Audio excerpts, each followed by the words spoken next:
प्रदेश वाराणसी स्वच्छ और हरित परिवहन की दिशा में एक बड़ा कदम उठाने जा रहा है।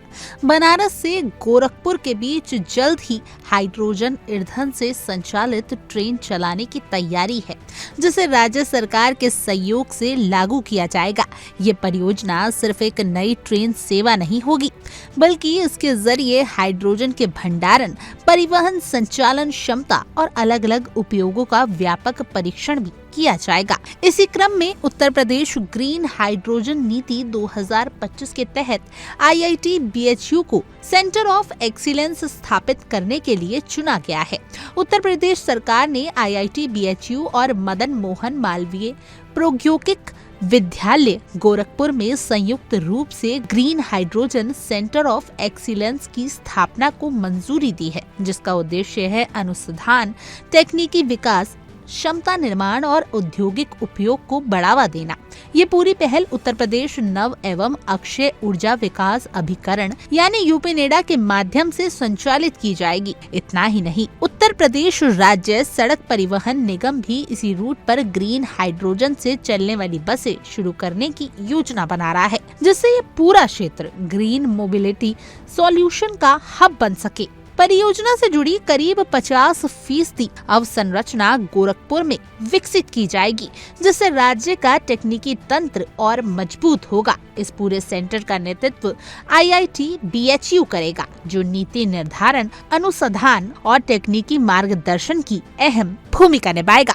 खैर, आप देखिए ये खास रिपोर्ट इंडिया डेली के संवाददाता नित्यानंद मिश्रा की। IIT BHU ज्वाइन करने के पहले मैं प्रोफेसर जॉन बी विलियम्स, जो लिथियम आयन बैटरी के इन्वेंटर हैं और नोबेल पुरस्कार से सम्मानित हैं, उनका मैं एसोसिएट रहा 5 साल और मैंने Indian institute of science Bangalore से अपनी मास्टर और PhD की। अभी उत्तर प्रदेश सरकार ने अपनी ग्रीन हाइड्रोजन को उत्पादित करने और इस मिशन को बढ़ावा देने के लिए एक महत्वाकांक्षी परियोजना लॉन्च की है। इसके तहत उत्तर प्रदेश में 2 सेंटर ऑफ एक्सीलेंस बनाए जा रहे हैं।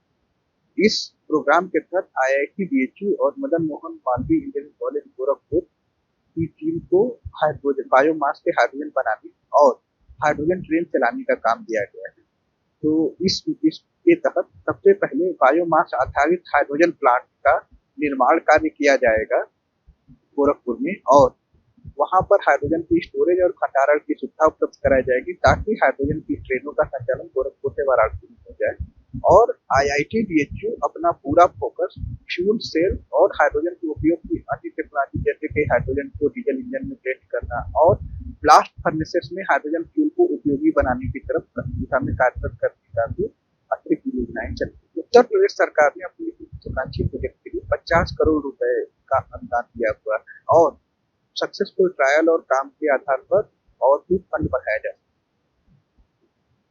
इस योजना के तहत पहला ट्रायल गोरखपुर से वाराणसी के बीच में ट्रेन चलाने का है। हालांकि भारतीय रेल हाइड्रोजन ट्रेनों का ट्रायल शुरू कर दी, लेकिन गोरखपुर से वाराणसी से चलने वाली ट्रेन इस रूप में विशेष होगी कि यह अपने देश में बनाई गई ग्रीन हाइड्रोजन से चलेगी और वो भी उत्तर प्रदेश के जो अपने एग्रीकल्चर अपशिष्ट है, बायोमास है, उससे चलेगी।